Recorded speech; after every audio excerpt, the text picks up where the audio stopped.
Let's get down to business here. College.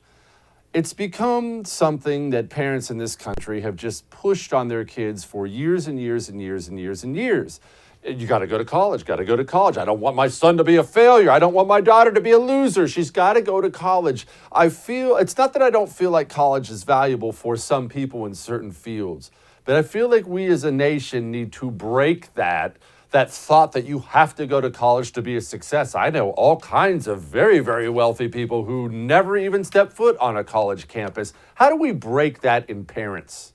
Oh, geez. Well, Jesse, what you're touching on goes way beyond just higher education, but it's this dangerous complacency that's taken place in America, whether it's the dangerous complacency with sending our kids off from elementary school to 12th grade, senior year, when we assume the government is going to teach them how to be responsible citizens that understand the threat of big government. I'm sorry, what a mistake that was. But then with higher education, a dangerous complacency in assuming that this is how life has to be for us, that this is how society has to be. And it is, a little bit of keeping up with the Joneses, but it's also a lack of participation on the parents. Now, I see a few avenues for fixing this. One of them, Jesse, is just the example of what it looks like for a high school student to meet with a guidance counselor. I think there's a huge problem with the funnel that we shove our kids through. For example, I graduated high school in 2015. I had one meeting a couple years before graduation with my guidance counselor. She asked me what my goal college would be, my reach college, what my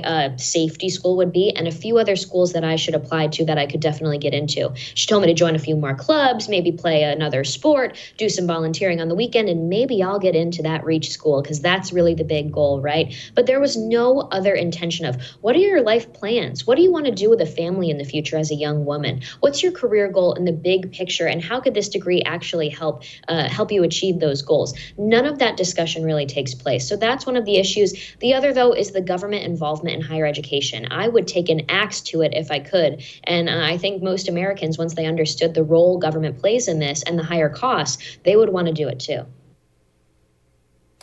Morgan, 32% of college students have a negative view of socialism. Obviously, that's a very low number. And as much as I dearly love the great Winston Churchill, God rest his soul, he has a very famous quote that I disagree with vehemently. That quote about if you're under 30 and not a liberal, you have no heart, and if you're over 30 and not a conservative, you have no brain. I flatly reject that. I believe children are what they're taught to be, and we have clearly taught young people in this country that communism is just fine. How did we go so wrong?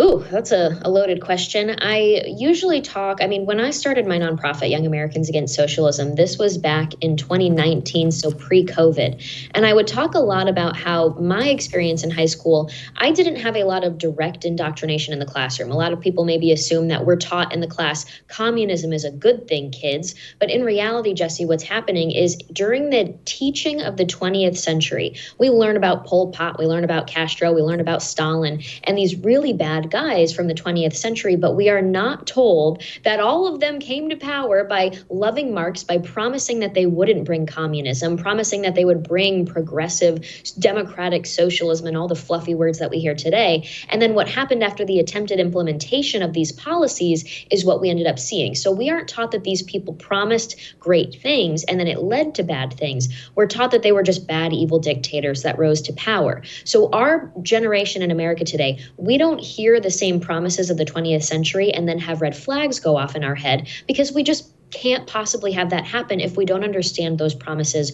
are red flags to begin with. That being said, though, now we're in a whole new era where it's not just indirect indoctrination. We have straight up direct indoctrination in propaganda that's pushed with critical race theory, with the 1619 Project, and other actual distortions of history that are being pushed that not only have to do with not teaching about communism, but also make people ashamed to be Americans. So there's a lot going on here. And unless we absolutely take back the education system from the left, the same way they took it from us, we're never going to save this country. It is the way out of this, I swear. Hey, thanks so much for watching the first on YouTube. If you liked what you saw, go ahead and like and subscribe. You heard me, like it, subscribe. You'll get a lot more of it and a lot more of me.